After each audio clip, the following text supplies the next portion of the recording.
Hello guys, welcome back to On Time Notes, and in this video we are going to see RMI. But before moving forward, I would like to say if you haven't subscribed to the channel, please do subscribe to the channel and also do share it with your friends as well.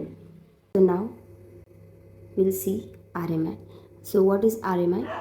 It stands for Remote Method Invocation, and it is a Java mechanism similar to RPCs, that is Remote Procedure Calls. It allows a Java program on one machine to invoke a method on remote objects. It is like asking a friend to help you with something, but they are in different room. Instead of going to them, you call out their names and they come to you, and you both chat about what needs to be done.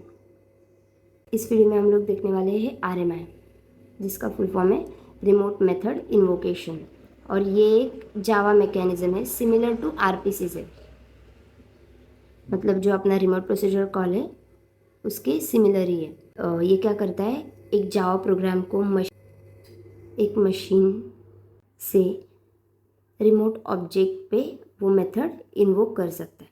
जैसे कि आपको आपके friend से कुछ help चाहिए and वो किसी और रूम में बैठे, तो इंस्टेड ऑफ तुम उनके पास जाओ, आप उनका नेम कॉल आउट करेंगे और फिर वो आपके पास आएंगे। फिर आप दोनों मिलके डिसाइड करोगे कि क्या करना चाहिए। In RMI, your computer, that is the client, asks another computer, the server, to do something, and they communicate back and forth to get it done, just like friends talking to each other from different rooms. जैसे कि अभी आपका computer है जो कि client, वो किसी और कंप्यूटर, दैट इज़ सर्वर, उससे कुछ काम के लिए हेल्प मांगता है, एंड फिर वो दोनों बैक एंड फोर्थ कम्युनिकेट करके फिर वो काम को फिर वो प्रॉब्लम को सॉल्व कर देते। सो ये है RMI। Now we'll see the architecture of RMI. In RMI application, we write two programs, a server program and a client program.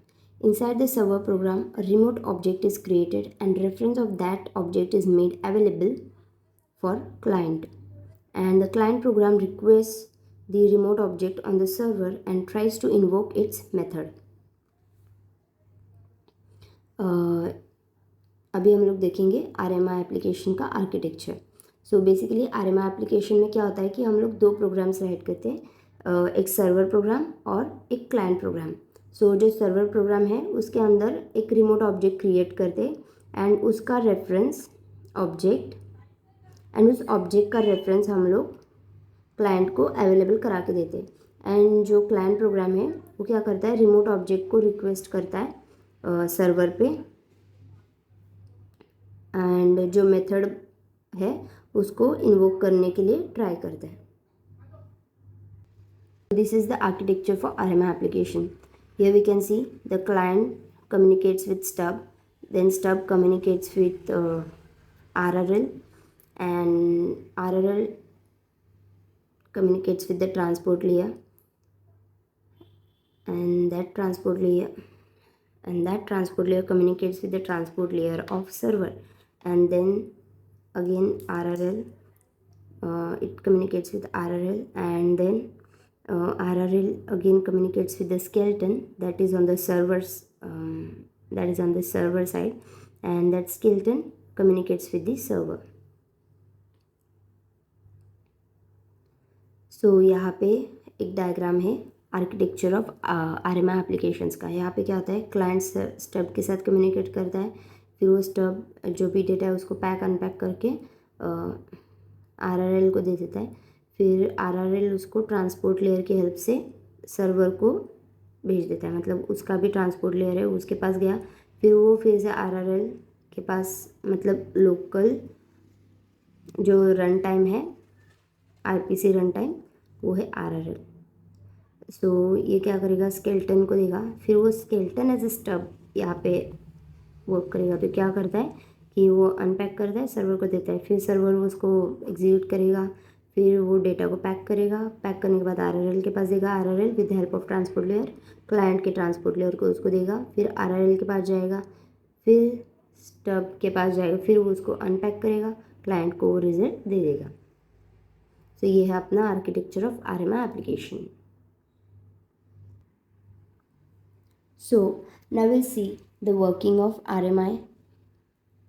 The communication between client and server is handled by using two intermediate objects, stub object that is on client side and skeleton object on server side.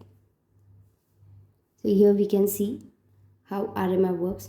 On client side we have remote method on call client, then parameters, stub object, and on server side we have skeleton object, parameters, and remote method invocation on server.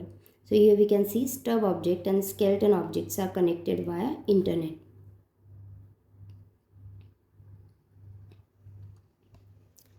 So अभी हम लोग RMI का working देखेंगे। सो client और server के बीच में जो communication है उसको हैंडल करने के लिए दो इंटरमीडिएट ऑब्जेक्ट्स है। एक है सर्वर ऑब्जेक्ट जो कि क्लाइंट साइड पे है एंड दूसरा है स्केलेटन ऑब्जेक्ट जो कि सर्वर साइड पे है।